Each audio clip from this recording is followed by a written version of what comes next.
Hey there, everybody. Thanks for joining us. I'm Ben Mankiewicz. When we think of Alfred Hitchcock, we tend to think of his suspense thrillers, movies with mind-blowing set pieces that continue to dazzle audiences more than 50 years after their release. But Hitchcock was also responsible for a handful of unusual films that over time seem to have fallen through the cracks, at least with some viewers. Up next, we have one of these relatively forgotten productions. It's from 1949, Under Capricorn, a film that uncharacteristically for Hitchcock isn't built around thrills or suspense.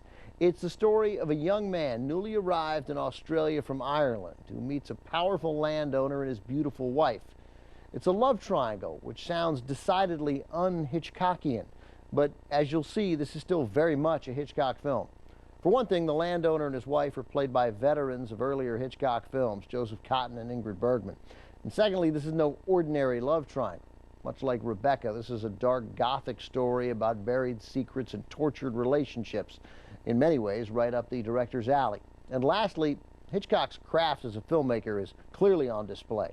As with Rope, made the previous year, Hitchcock took on the challenge of telling this story with elaborate camera movements.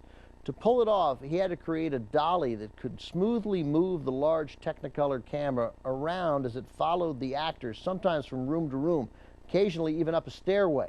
The effect is so seamless that some shots look as if they were shot with a Steadicam, a piece of equipment that was still 25 years away from being invented. Even on his offbeat projects like this, Hitchcock never stopped innovating. From Warner Brothers in 1949, here's Under Capricorn.